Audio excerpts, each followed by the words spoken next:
Est-ce que tu savais que Jésus a eu 7 plaies? Quand je dis 7 plaies, je ne parle pas de numériquement 1, 2, 3, 4, 5, 6, 7. Non. Mais je veux parler de 7 endroits spécifiques de son corps qui ont été atteints, attaqués lors du processus général de la crucifixion. Vous savez dans la parole de Dieu que le chiffre 7 est le chiffre de la perfection. Chaque fois que son sang a coulé, à partir de chacune de ces 7 parties, ce sang a apporté une délivrance particulière dans notre vie. La délivrance n'est parfaite que lorsqu'elle concerne ces 7 parties. La délivrance, elle se fait par la puissance, par l'onction de Dieu. C'est que la vraie clé de la délivrance, ce n'est pas l'onction ou la puissance, c'est le sang. Quand tu pèches, tu te répands, le sang enlève. Tu pèches, tu te répands, le sang efface. Tu pèches, tu te répands, le sang efface. J'entends quelqu'un qui dit, mais super! Alors je pêche, je me répands et le sang efface. Attention à toi, tu sais, le sang efface. Le sang enlève, de Jésus enlève, mais les conséquences sont là.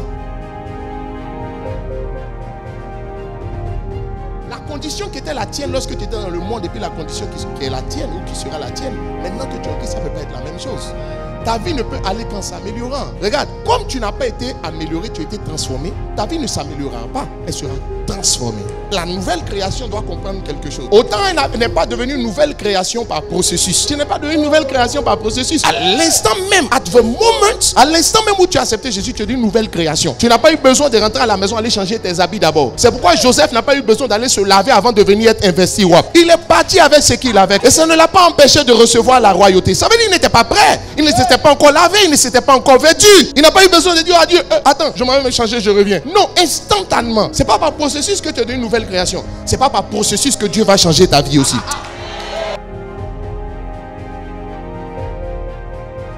Du jour au lendemain, tu as devenu une nouvelle création. Du jour au lendemain, ton foyer peut changer. Du jour au lendemain, ta situation professionnelle peut changer. Du jour au lendemain, sans transition. Sans transition. Je prophétise sur ta vie des changements sans transition. Je déclare sur ta vie des changements sans transition. Que l'onction du jour au lendemain agisse dans ta vie. Que l'onction de l'instantané travaille dans ta vie. Dès cet instant, je mets l'onction de l'instantané à l'œuvre et en mission dans ta vie. Dans le nom de Jésus. Moi je regarde certains. Pourquoi est-ce que la Bible dit devant Dieu un jour c'est comme 1000 ans? Et 1000 ans c'est comme un seul jour. Ça veut dire qu'il n'y a pas de processus. On dit devant Dieu un jour c'est comme 1000 ans. Mais 1000 ans là c'est comme un seul jour. Ça veut dire ce que normalement on aurait dû prendre 1000 ans pour réaliser. Dieu va faire ça en un seul jour. C'est pourquoi j'active l'onction et le miracle des 24 heures dans ta vie. J'active le miracle des 24 heures dans ta vie.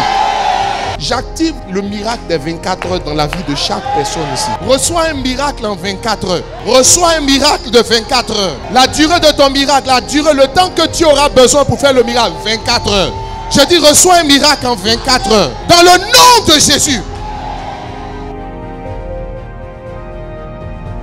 Attendez, vous parlez de qui? Vous parlez d'un Dieu. Du Dieu tout-puissant.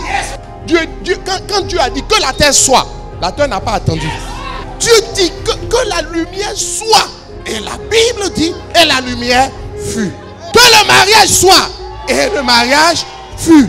Que ta situation financière change. Et ta situation financière fut. Que le voyage soit. Et le voyage fut. Que la guérison se produise maintenant même. Et la guérison fut. Que tes activités reprennent. Et tes activités fut. Le seul domaine où je peux manifester la patience, c'est d'attendre que Dieu me parle. La patience pour que Dieu se révèle. Mais si Dieu se révèle, no way. J'ai la mentalité de l'instantané. Vous n'avez pas vu quand la Bible décrit les gens, on dit qu'ils sont venus d'un vol plané. Ils sont venus. Action éclair. Je déclenche les actions éclairs dans ta vie.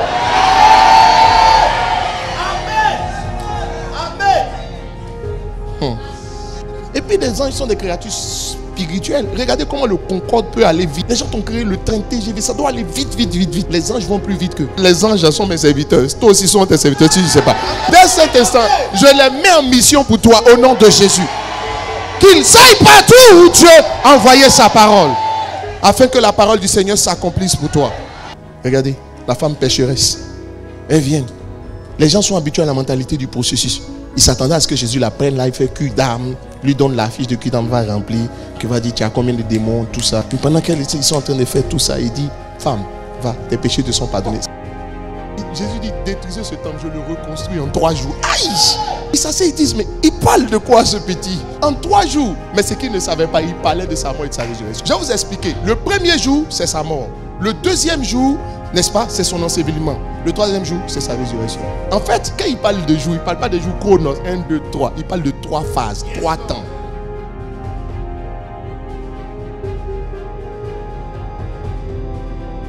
Dieu veut te délivrer facilement. Cherche Dieu, c'est ça qui est la clé. Valorise le sang de Jésus, c'est ça qui est la clé. Laisse tes stratégies et tes méthodes.